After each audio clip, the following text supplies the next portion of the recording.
అందరికీ నమస్కారం. ముందుగా శ్రీమాత్రే నమః, శ్రీ గురుభ్యో నమః. గంగాధర్ వాస్తు జ్యోతిష్యాలయం యూట్యూబ్ ఛానల్కి స్వాగతం అండి. మనం ఈరోజు వాస్తులో చర్చించుకోబోయే టాపిక్ ఏంటంటే, మనం షోడశ గృహాల గురించి చెప్పుకుంటున్నాం కాబట్టి మనకి శాస్త్రంలో కూడా షోడశ గృహాల గురించి తెలియజేశారు ఋషులు. అందులో మనం ఒక్కొక్క గృహం గురించి మనం ఒక్కొక్క వీడియో చేసుకుంటూ వస్తున్నాము. ఈరోజు మనం ఆక్రందం గృహం గురించి తెలుసుకుందామండి. ఇది తెలుసుకునే ముందుగా మనం ఏంటంటే, ఈ మధ్య రిలీజ్ అయిన సినిమాలలో శంబాలా సినిమా ఎవరైనా చూసుంటారు, చూడకపోతే ఒకసారి చూడండి. ఈ శంబాలా సినిమాకి మన వీడియోకి ఏంటి సంబంధం అంటారా?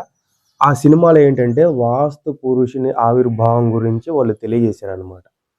దానికోసం మనం చూడమంటున్నాం. ఎందుకంటే మనం ఈ ఛానల్ పెట్టినప్పుడు చేసిన మొట్టమొదటి వీడియో అదే, వాస్తు పురుషుని ఆవిర్భావం ఎప్పుడు ఎలా జరిగిందనేదే మనం చెప్పామన్నమాట.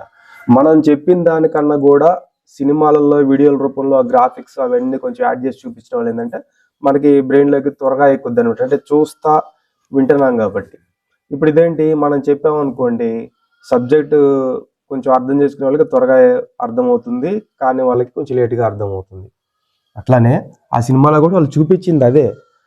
పూర్వం అంధకాసుడైన రాక్షసుడు ముల్లోక ప్రజల్ని ముప్పతిప్పలు పెడుతుంటే లోక సంరక్షణార్థం పరమేశ్వరుడు రాక్షసుడితో ఘోరమైన యుద్ధం చేస్తూ ఉంటాడు. ఆ సమయంలో ఏంటంటే పరమేశ్వరుడు నుంచి శ్వేత బిందు ఒకటి రాలి భూమి మీద పడి ఒక గొప్ప భూతం అనేది ఆవిర్భవించింది అనమాట. ఆ భూతం ఏంటి, భూమి ఆకాశానికి పెరగసాగుతూ ఉంటుంది. అది చూసి ఇంద్రాది దేవతలందరూ భయపడిపోయి లోక పితామహుడైన బ్రహ్మదేవుని శరణు వేడారనమాట. అప్పుడు బ్రహ్మదేవుడు ఏం చేస్తాడంటే దేవతలందరిని ఓరడించి ఆ భూతాన్ని భూమి మీద అధోముఖంగా పడవేసే మార్గాన్ని దేవతలకు తెలియజేస్తాడు. అప్పుడు వీళ్ళందరూ ఏం చేస్తారు, ఆ భూతాన్ని భూమి మీదకి పడవేసి అధోముఖంగా పడవేసి ఆ భూతం మళ్ళీ పైకి లాగకుండా ఆ భూతం మీద స్థాపన అవుతారు.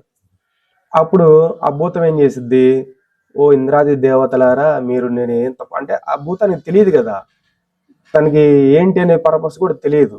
కాబట్టి ఇంద్రాది దేవతలారా మీరు నన్ను భూమి మీద అధోముఖంగా పడవేసి మళ్ళీ నేను పైకి లాగకుండా మీరందరూ నా మీద స్థాపన కాపాడ్డారు, నాకు ఆహారం ఏంటి అని అడగ్గా అప్పుడు బ్రహ్మదేవుడు ఏం చేస్తాడంటే ఇంతమంది దేవతలకి నివాసయోగ్యమైన ఈ భూతానికి వాస్తువు అని ఒక పేరు పెడతాడు అనమాట. అప్పటి నుంచి అది కాస్త వాస్తు పురుషుడిగా మారిపోయింది.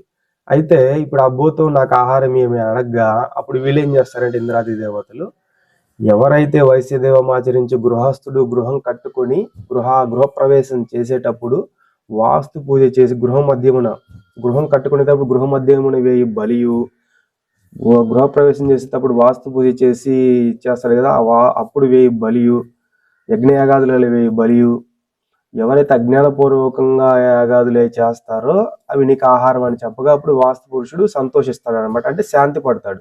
అప్పటి నుంచి ఏంటంటే అది మొదలుకొని మనం కొత్త గృహం కట్టుకున్నప్పుడు వాస్తు పూజ చేసి ఆ బలి అదంతా ఇచ్చేస్తాం కాబట్టి వాస్తు పురుషుని శాంతింపజేసుకొని గృహంలోనికి గృహప్రవేశం చేస్తాం అన్నమాట. ఇది వాస్తు పురుషుని స్టోరీ. మన వీడియోలలో ఉంది, మన ఛానల్ ఒకసారి చూడండి. అయితే మనం ఈరోజు ఆక్రందం గృహం గురించి తెలుసుకుందాం.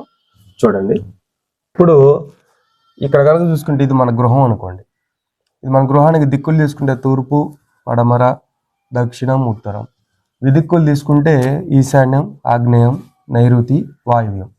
అయితే మనం ఇప్పుడు ఆక్రందం గృహం గురించి మాట్లాడుకుంటున్నాం కదా. ఈ ఆక్రందం గృహంకి ఏంటంటే మనం ఇక్కడ ఒకటి గమనించాలి. మనం ప్రతి వీడియోలో కూడా ఏంటంటే 4 దిక్కులు ప్రహరీ గీస్తున్నాం. కంపల్సరిగా గృహాన్ని 4 దిక్కులు ప్రహరీ ఉంటే మంచిది. గృహానికి శ్రీరామ రక్ష. ఇది ఫస్ట్ ఆఫ్ ఆల్ గుర్తుపెట్టుకోండి. ఎందుకంటే కొంతమంది దక్షిణం పడమరలో ఖాయం చేసి కట్టుకుంటా ఉంటారు. అది కరెక్ట్ పద్ధతి కాదండి. గృహానికి ఎప్పుడైనా సరే 4 దిక్కులు ప్రహరీ ఉండాలి. మనకి ఎటైతే మెయిన్ సింహద్వారం ఉంటుందో, ఎటైతే మెయిన్ గేట్ ఉంటుందో అది కొంచెం ఎక్కువ ప్లేస్ అయినా ఉండవచ్చు. అది ఏ దిక్కైనా సరే గుర్తుపెట్టుకోండి. ఇప్పుడు చూద్దాం. ఇది తూర్పు అనుకోండి. సరే, ఇది ఎగ్జాంపుల్ తూర్పు ప్లేసే అనుకోండి. ఇక్కడ తూర్పులో డోరు ప్లస్ ఏంటంటే పడమరలో కూడా డోరు, ఉత్తరంలో డోరు. తూర్పు, పడమర, ఉత్తరం ఈ 3 దిక్కుల ద్వారాల కలదే ఆక్రందం గృహం. అయితే ఇక్కడ చూడండి, తూర్పు డోర్ ఉంది, ఉత్తరం డోర్ ఉంది, పడమర డోర్ ఉంది.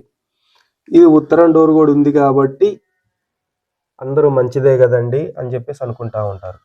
కానీ యాక్చువల్గా ఏంటంటే ఈ 3 దిక్కులు ఈ తూర్పు, పడమర, ఉత్తర ఈ 3 దిక్కులు ఉన్న గృహాన్ని ఆక్రందం గృహం అంటారు. దీని ఫలితం ఏంటి అంటే, దీని ఫలితం వచ్చేటప్పటికి ఈ గృహం ఎప్పుడు శోకాన్ని ఇస్తుంటుంది అనమాట. అంటే దుఃఖాన్ని ఇస్తూ ఉంటుంది. ఫర్ ఎగ్జాంపుల్ చెప్పాలంటే, ఈ గృహంలో ఉన్న వాళ్ళకి ఎక్కువగా కొంచెం మరణ వార్తలు కూడా వింటూ ఉండాల్సి వస్తుంది. దానివల్ల కొంచెం దుఃఖం రావచ్చు. వేరే వేరే పరిస్థితుల వల్ల కూడా వీళ్ళకి దుఃఖం అనేది ఎక్కువగా ఆ గృహంలో ఉన్న వాళ్ళకి ఎక్కువ శోకాన్ని మిగులుస్తూ ఉంటుంది అనమాట. దీని ప్రభావం, దీని ఫలితం అదనమాట. ఎక్కువ శోకాన్ని మిగిలిస్తూ ఉంటుంది ఈ గృహం.